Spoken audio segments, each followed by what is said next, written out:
Assalamualaikum warahmatullahi wabarakatuh. Perkenalkan, nama saya Anggi Silviani. Saya dari kelas B23 dengan NIM 2381130-873. Izin menyampaikan proposal guna melengkapi tugas dari mata kuliah Classroom Action Research. Baik, akan saya mulai. Proposal penelitian tindakan kelas atau PTK. Peningkatan pembelajaran pendidikan agama Islam melalui metode pemberian tugas belajar dan resitasi pada siswa kelas 1 SD.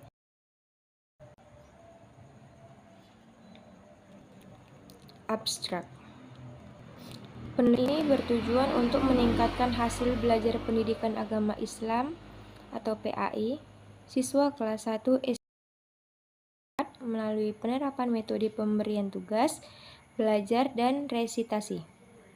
Latar belakang penelitian ini berangkat dari rendahnya motivasi dan hasil belajar siswa yang belum mencapai ketuntasan klasikal yang diharapkan. Penelitian ini menggunakan pendekatan penelitian tindakan kelas atau PTK model Kemis dan MC Taggart yang dilaksanakan dalam 3 siklus. Setiap siklus terdiri atas perencanaan, tindakan, observasi, dan refleksi.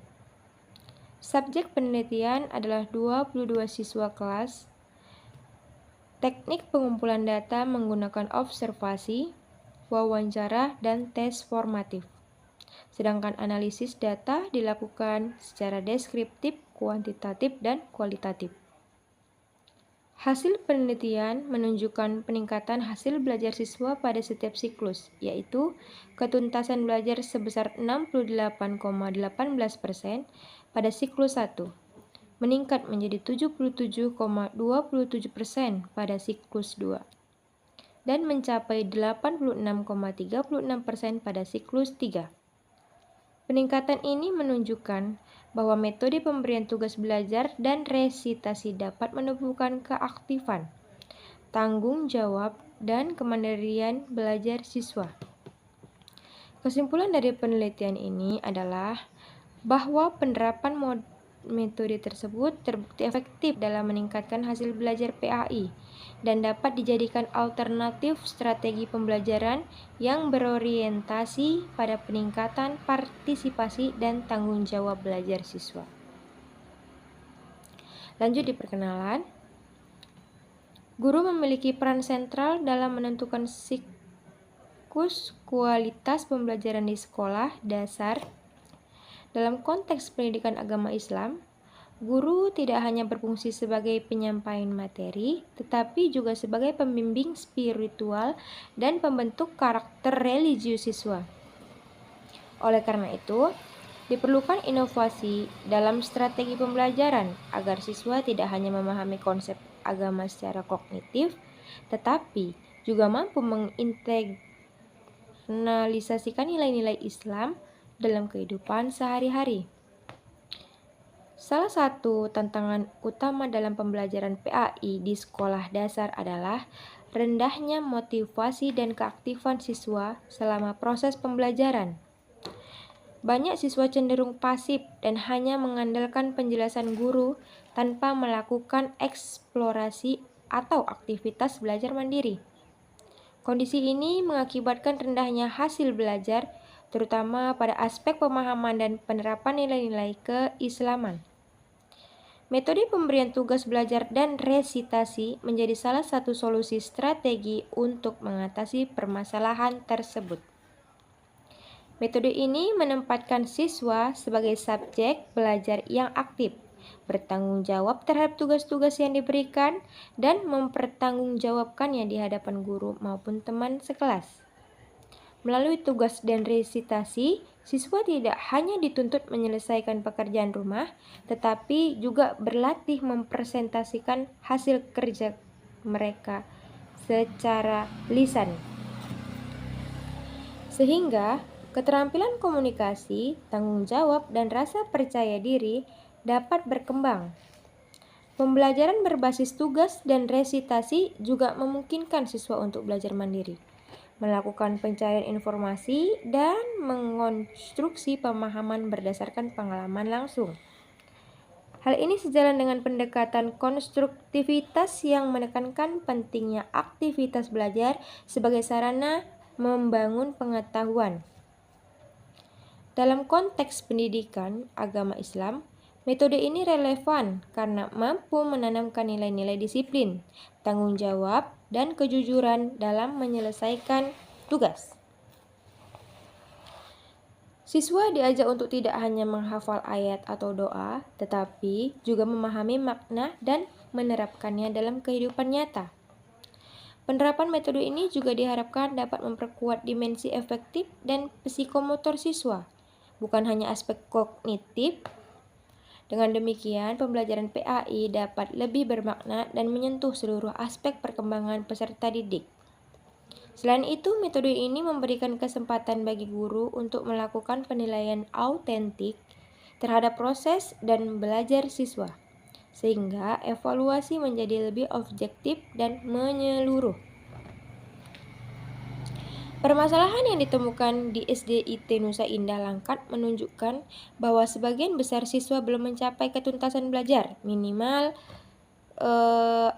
KKM 70 dalam mata pelajaran PAI. Observasi awal menunjukkan bahwa pembelajaran masih didominasi metode ceramah, sehingga siswa kurang terlibat aktif dalam kegiatan kelas. Hal ini berdampak pada rendahnya hasil belajar dan minat siswa terhadap pelajaran agama. Oleh karena itu, diperlakukan penerapan metode yang lebih partisipatif dan menekankan pada aktivitas belajar mandiri. Metode pemberian tugas belajar dan resitasi dipandang tepat untuk diterapkannya karena dapat mengaktifkan siswa dalam proses belajar serta melatih tanggung jawab akademik mereka.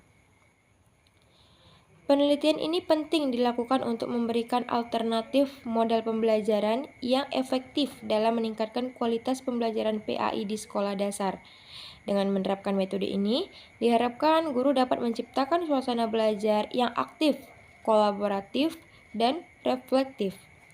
Tujuan utama penelitian ini adalah untuk mengetahui sejauh mana penerapan metode pemberian tugas belajar dan resitasi dapat meningkatkan hasil belajar dan motivasi siswa dalam pembelajaran PAI.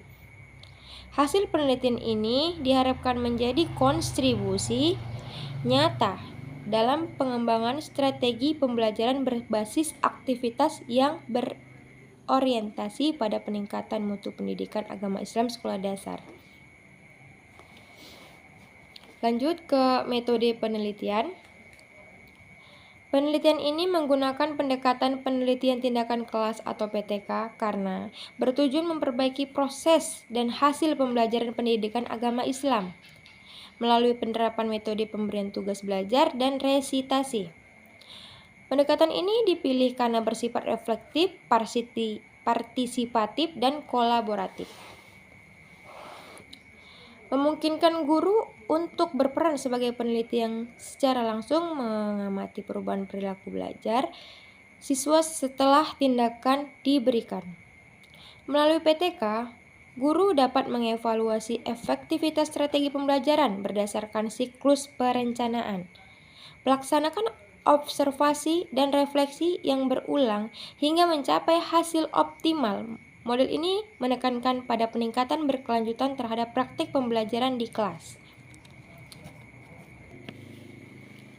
Desain penelitian mengacu pada model spiral kemis dan MC target yang terdiri dari 3 siklus.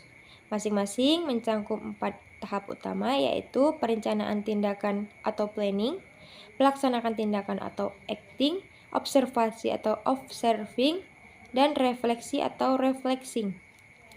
Pada tahap perencanaan, peneliti menyusun rencana pelaksanaan pembelajaran RPP yang mengintegrasikan metode pembelajaran tugas belajar dan resitas. Tahap tindakan melibatkan implementasi strategi tersebut di dalam kelas sesuai skenario pembelajaran yang telah dirancang. Tahap observasi dilakukan untuk mencatat respons, aktivitas, serta hasil belajar siswa yang selama proses pembelajaran. Tahap refleksi kemudian digunakan untuk menganalisis efektivitas tindakan yang telah dilakukan oleh merancang perbaikan pada siklus berikutnya. Subjek penelitian ini adalah 22 siswa kelas 1 SDIT Nusa Indah Langkat yang terdiri atas 11 siswa laki-laki dan 11 siswa perempuan. Pemilihan subjek dilakukan secara purposif karena kelas tersebut menunjukkan permasalahan rendahnya hasil belajar dalam pembelajaran PAI berdasarkan hasil observasi awal dan data nilai sebelumnya. Penelitian berada di SDIT Nusa Indah Langkat yang merupakan sekolah dasar dengan latar belakang siswa yang beragam dari segi sosial ekonomi dan motivasi belajar. Penelitian dilakukan selama 3 bulan, dimulai dari tahap perencanaan, pelaksanaan 3 siklus, hingga analisis hasil. Teknik pengumpulan data melalui observasi wawancara dan tes formatif observasi digunakan untuk memantau aktivitas dan partisipasi siswa selama pembelajaran, termasuk keaktifan dalam menyelesaikan tugas dan keterlibatan dalam sesi resitasi. Wawancara dilakukan kepada guru dan beberapa siswa untuk memperoleh data kualitatif tentang persepsi mereka terhadap metode yang diterapkan. Tes formatif digunakan untuk mengukur hasil belajar siswa setelah setiap siklus. Menurut Ari Kunto 2010, kombinasi teknik ini penting untuk mendapatkan data yang valid dan reliable karena mampu merekam perubahan perilaku serta peningkatan hasil belajar secara menyeluruh. Instrumen penelitian terdiri dari lembar observasi aktivitas siswa, pedoman wawancara, dan soal tes formatif. Lembar observasi digunakan untuk menilai keaktifan siswa seperti keterlibatan dalam diskusi, ketetapan penyelesaian tugas, dan kemampuan mempresentasikan hasil kerja. Pedoman wawancara dirancang untuk menggali tanggapan siswa terhadap penerapan metode pemberian tugas belajar dan resitasi. Sedangkan tes formatif digunakan untuk mengukur tingkat penguasaan materi PAI yang telah diajarkan. Data analisis menggunakan pendekatan deskriptif, kuantitatif, dan kualitatif. Analisis kuantitatif dilakukan terhadap hasil tes siswa pada setiap siklus untuk mengetahui peningkatan ketuntasan belajar. Namun, rumus ketentuan belajar klasikal digunakan untuk menghitung persentase siswa yang mencapai kriteria ketuntasan minimal KKM 70. Analisis kualitatif digunakan untuk menafsirkan hasil observasi dan wawancara dengan fokus pada peningkatan motivasi, keaktifan, dan sikap tanggung jawab siswa dalam proses pembelajaran. Hasil analisis kualitatif membantu memberikan konteks terhadap data kuantitatif yang diperoleh, sehingga pemahaman terhadap efektivitas metode menjadi lebih komprehensif. Kriteria keberhasilan tindakan ditetapkan berdasarkan 2 indikator utama, yaitu ketuntasan belajar dan keaktifan siswa. Tindakan dianggap berhasil apabila minimal 85% siswa mencapai KKM dan sebagian besar siswa menunjukkan peningkatan partisipasi aktif dalam proses pembelajaran. Kriteria ini sejalan dengan panduan evaluasi tindakan kelas menurut Mulyasa, yang menekankan bahwa keberhasilan pembelajaran tidak hanya diukur dari hasil akademik, tetapi juga dari aspek proses dan keterlibatan peserta didik. Masuk ke bagian hasil penelitian dan pembahasan. Hasil penelitian ini memaparkan temuan empiris dan penerapan metode pemberian tugas belajar dan resosialisasi dalam pembelajaran pendidikan agama Islam PAI di kelas 1 SDIT Nusa Indah. Penelitian dilakukan dalam 3 siklus menggunakan model penelitian tindakan kelas Kemis dan MC Tager. Dan di mana? Di setiap siklus mencangkup tahap perencanaan, pelaksanakan tindakan, observasi, dan refleksi.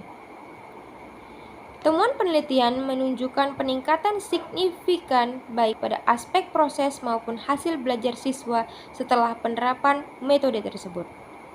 Peningkatan ini terlihat dari keaktifan siswa selama kegiatan belajar, kemampuan mereka dalam menyelesaikan tugas, serta peningkatan nilai hasil belajar yang dicapai setiap siklus. Pada siklus pertama, kegiatan pembelajaran dimulai dengan memperkenalkan konsep dasar materi PAI dan penugasan belajar sederhana yang harus diselesaikan di rumah, seperti menghafal doa pendek dan menulis ulang ayat harian. Guru memberikan arahan dan bimbingan secara langsung untuk memastikan siswa memahami instruksi tugas. Hasil observasi menunjukkan bahwa sebagian besar siswa masih memerlukan pendampingan intensif karena belum terbiasa belajar mandiri. Keaktifan siswa tergolong rendah, hanya sekitar 60% siswa yang aktif bertanya dan menjawab. Ketuntasan belajar siswa mencapai 68,18%, sedangkan sebagian siswa belum mencapai kriteria ketuntasan minimal KKM 70. Hasil refleksi mengindikasikan perlunya perbaikan strategi pembimbingan tugas dan peningkatan motivasi belajar melalui umpan balik yang lebih positif. Pada siklus kedua, guru memperbaiki strategi pembelajaran dengan memberikan instruksi tugas yang lebih spesifik, disertai contoh hasil yang diharapkan. Guru juga membentuk kelompok belajar kecil untuk memfasilitasi kolaborasi antar siswa dalam menyelesaikan tugas. Aktivitas resitasi dilakukan secara bergiliran di depan kelas, di mana siswa mempresentasikan hasil pekerjaan mereka seperti menghafal doa harian atau menjelaskan makna ayat pendek. Aktivitas ini meningkatkan rasa percaya diri dan kemampuan komunikasi siswa. Hasil observasi menunjukkan peningkatan partisipasi aktif hingga 75%. Dengan lebih banyak siswa berani bertanya, menjawab, dan mempresentasikan hasil tugas, hasil tes formatif menunjukkan peningkatan nilai rata-rata kelas dan ketuntasan belajar meningkat menjadi 77,27%. Berdasarkan refleksi bersama, guru menilai metode ini mulai memberikan dampak positif terhadap motivasi dan kemandirian siswa. Pada siklus ketiga, guru melakukan penyesuaian lanjutan dengan menambahkan elemen penghargaan atau reward bagi siswa yang menunjukkan tanggung jawab dan keaktifan tinggi dalam menyelesaikan tugas. Guru juga memperluas bentuk tugas agar lebih variatif, termasuk tugas proyek mini seperti membuat poster, doa harian, dan mempraktikkan ibadah sederhana dengan bimbingan keluarga di rumah. Retitasi dilakukan dengan format tanya jawab interaktif agar siswa dapat saling memberikan tanggapan terhadap presentasi temannya. Keaktifan siswa meningkat signifikan. Hampir seluruh siswa menunjukkan keterlibatan aktif selama kegiatan belajar. Hasil observasi menunjukkan bahwa lebih dari 90% siswa berpartisipasi aktif, baik dalam menjawab pertanyaan maupun menyampaikan pendapat. Nilai rata-rata kelas meningkat secara konsisten dan ketuntasan belajar mencapai 86,36%. Temuan ini menunjukkan bahwa metode pemberian tugas belajar dan resitasi efektif dalam meningkatkan hasil belajar dan tanggung jawab siswa. Peningkatan keaktifan siswa dalam setiap siklus menunjukkan bahwa metode ini mendorong keterlibatan belajar aktif dan kolaboratif. Siswa yang awalnya pasif mulai berani berbicara dan menunjukkan rasa ingin tahu yang tinggi terhadap materi pembelajaran. Hal ini sejalan dengan pandangan Vygotsky bahwa pembelajaran efektif terjadi ketika siswa berinteraksi aktif dengan lingkungan sosialnya, termasuk guru dan teman sebaya. Dalam konteks ini, resitasi berperan sebagai wahana bagi siswa untuk membangun pemahaman melalui proses sosial dan refleksi diri. Selain itu, pemberian tugas belajar yang bermakna memungkinkan siswa belajar sesuai ritme mereka sendiri, memperkuat otonomi belajar, dan menumbuhkan tanggung jawab personal terhadap hasil kerja. Data kualitatif dari wawancara mendukung temuan kuantitatif tersebut. Sebagian besar siswa mengaku lebih senang belajar PAI dengan cara ini karena mereka merasa dilibatkan secara aktif dan memiliki kesempatan menunjukkan kemampuan mereka di depan kelas.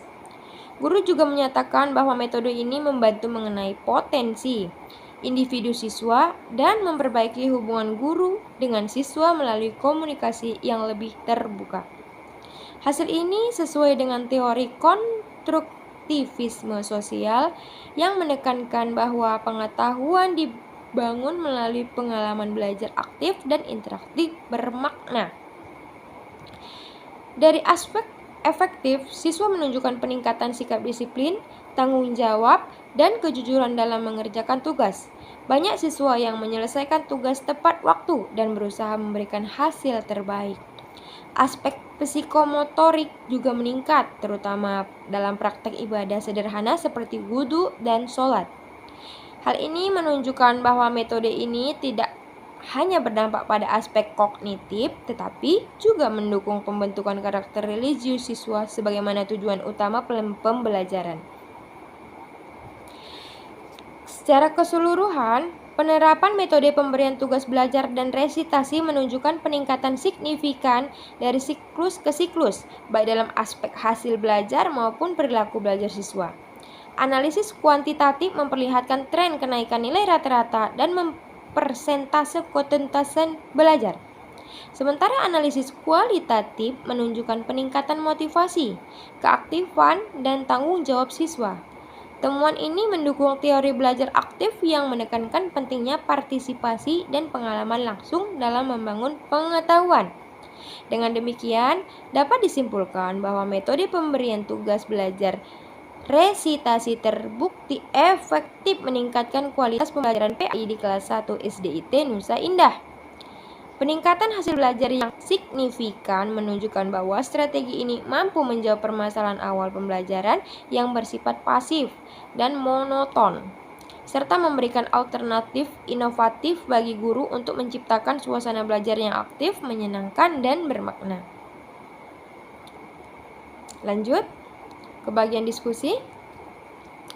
Hasil penelitian menunjukkan bahwa penerapan metode pemberian tugas belajar resitasi secara signifikan meningkatkan hasil belajar serta keaktifan siswa dalam pembelajaran pendidikan agama Islam PAI di kelas SD. Temuan ini memperkuat pandangan bahwa strategi pembelajaran yang melibatkan siswa secara aktif dapat menciptakan lingkungan belajar yang lebih bermakna dan efektif. Peningkatan ketuntasan belajar dari 68,18% pada siklus pertama menjadi 86,36% pada siklus ketiga, menggambarkan bahwa pendekatan berbasis tugas dan resitasi berhasil mendorong keterlibatan siswa dalam proses belajar. Hasil ini sejalan dengan teori pembelajaran aktif yang dikemukakan oleh Bonwell dan Eishon, yang menegaskan bahwa aktivitas belajar melibatkan siswa secara langsung dalam berpikir dan bertindak dapat meningkatkan pemahaman konsep dan potensi pengetahuan. Metode pemberian tugas belajar dan resitasi juga berkontribusi terhadap pengembangan keterampilan belajar mandiri dan tanggung jawab siswa. Siswa diberi kesempatan untuk mengelola waktu, mencari informasi, serta mempersiapkan presentasi lisan yang dipertanggungjawabkan di depan kelas. Hal ini mencerminkan prinsip self-regulated learning yang menekankan kemampuan siswa untuk merencanakan, memantau, dan mengevaluasi proses belajarnya sendiri. Dalam konteks pembelajaran PAI, kemampuan ini sangat penting karena nilai-nilai agama seperti disiplin, tanggung jawab, dan kejujuran dapat diinternalisasi melalui aktivitas nyata yang memerlukan perencanaan dan refleksi. Dengan demikian, metode ini tidak hanya meningkatkan kemampuan kognitif, tetapi juga mendukung pembentukan kreatifan Islami siswa. Peningkatan keaktifan siswa dalam siklus menunjukkan bahwa metode ini efektif dalam mendorong partisipasi aktif dan komunikasi dua arah di kelas. Selama proses resitasi, siswa berperan sebagai pembicara yang menjelaskan hasil tugasnya dan sebagai pendengar yang memberikan tanggapan kepada teman sekelasnya. Aktivitas ini mendukung prinsip communicative learning yang berfokus pada penggunaan bahasa untuk berinteraksi dan menyampaikan makna. Dengan demikian, siswa belajar untuk mengekspresikan pemahaman agama tidak hanya dalam bentuk hafalan, tetapi juga dalam bentuk komunikasi yang bermakna. Hal ini sangat relevan dengan pendekatan pembelajaran PAI yang menekankan pemahaman kontekstual terhadap ajaran Islam. Selain itu, hasil penelitian ini mendukung teori konstruktivisme sosial Vygotsky yang menyatakan bahwa pembelajaran terjadi melalui interaksi sosial antara siswa dan lingkungannya. Dalam penelitian ini, proses resitasi dan kerja kelompok kecil memberikan ruang bagi siswa untuk saling bertukar pikiran, memberikan umpan balik, dan membangun pengetahuan secara kolektif. Guru berperan sebagai fasilitator yang memadu siswa mencapai zona of proximal development. Mereka yakin tingkat perkembangan yang dapat dicapai siswa dengan bantuan bimbingan atau kerjasama teman sebaya. Oleh karena itu, metode ini membantu siswa mengembangkan kemampuan berpikir kritis dan reflektif, serta memperkuat keterampilan sosial yang penting dalam pembelajaran berbasis nilai. Hasil penelitian ini juga konsisten dengan teman sebelumnya yang menunjukkan bahwa penerapan metode pembelajaran tugas dan resitasi dapat meningkatkan tanggung jawab akademik siswa. Dalam konteks pembelajaran PAI, tugas-tugas tersebut dirancang tidak hanya sebagai alat evaluasi, tetapi juga sebagai sarana internalisasi nilai keislaman. Misalnya, tugas-tugas untuk menghafal doa harian dan praktek ibadah sederhana yang membantu siswa memahami pentingnya kedisiplinan dan pengalaman ajaran agama. Melalui resitasi, siswa terlatih menyampaikan pemahaman mereka di depan kelas, yang pada gilirannya meningkatkan kepercayaan diri dan kemampuan komunikasi mereka. Hal ini sejalan dengan pandangan Bandura tentang self-efficacy, bahwa pengalaman keberhasilan dalam menyelesaikan tugas dan berbicara di depan umum dapat memperkuat keyakinan siswa terhadap kemampuan dirinya itu sendiri. Peningkatan hasil belajar juga menunjukkan bahwa metode efektif dalam mengatasi kelemahan metode ceramah yang selama ini mendominasi pembelajaran PAI di sekolah dasar. Ceramah yang bersifat satu arah seringkali membuat siswa pasif dan kurang termotivasi untuk belajar. Sebaiknya, metode tugas dan resitasi mengubah paradigma pembelajaran menjadi lebih out-student atau concentrate, di mana siswa menjadi subjek aktif yang mengkonstruksi pengetahuannya melalui aktivitas belajar yang bermakna. Guru tidak lagi menjadi satu-satunya sumber informasi, melainkan mitra belajar memfasilitasi dan memberikan umpan baik. Dengan demikian, interaksi guru-siswa menjadi lebih dinamis dan mendukung pencapaian tujuan pembelajaran yang komprehensif. Kesimpulannya, penelitian tindakan kelas ini menyimpulkan bahwa penerapan metode pemberian tugas belajar dan resitasi terbukti efektif dalam meningkatkan hasil belajar, keaktifan, dan tanggung jawab siswa kelas 1 dalam mata pelajaran pendidikan agama Islam. Peningkatan presentasi ketuntasan belajar dari 68,18% pada siklus pertama menjadi 86,36% pada siklus ketiga, yang dimana menunjukkan bahwa metode ini mampu mengatasi permasalahan pembelajaran yang selama ini bersifat pasif dan berpusat pada guru. Melalui pembelajaran tugas yang bermakna, siswa terdorong untuk belajar secara mandiri, mengelola waktu, dan menunjukkan hasil kerjanya secara lisan melalui kegiatan resitasi. Proses ini tidak hanya mengasah kemampuan kognitif, tetapi juga menumbuhkan karakter positif seperti disiplin, tanggung jawab, dan percaya diri. Selain memberikan dampak positif terhadap aspek akademik, metode ini juga memperkuat dimensi efektif dan psikomotor dalam pembelajaran PAI. Siswa menjadi lebih aktif, termotivasi, dan mampu menginternalisasi nilai-nilai keislaman melalui kegiatan efektif, reflektif, dan presentasi. Guru berperan sebagai fasilitator fasilitator yang memandu siswa dalam menyelesaikan tugas dan memberikan umpan balik konstruktif selama proses resitasi. Dengan demikian, pembelajaran menjadi interaktif, menyenangkan, dan bermakna. Berdasarkan hasil penelitian ini, disarankan agar guru PAI mengintegrasikan metode pemberian tugas belajar dan resitasi ke dalam proses pembelajaran secara berkelanjutan. Dengan variasi bentuk tugas yang kontekstual dan sesuai dengan tingkat perkembangan siswa sekolah dasar. Penelitian selanjutnya dapat memperluas kajian ini dengan menerapkan metode serupa pada jenjang kelas berbeda atau mata pelajaran lain untuk memperoleh gambaran lebih luas mengenai efektivitas strategi pembelajaran berbasis aktivitas dan refleksi ini. Demikian proposal ini saya paparkan. Terima kasih atas perhatiannya. Saya ucapkan terima kasih. Wabillahi taufiq wal hidayah. Wassalamualaikum warahmatullahi wabarakatuh.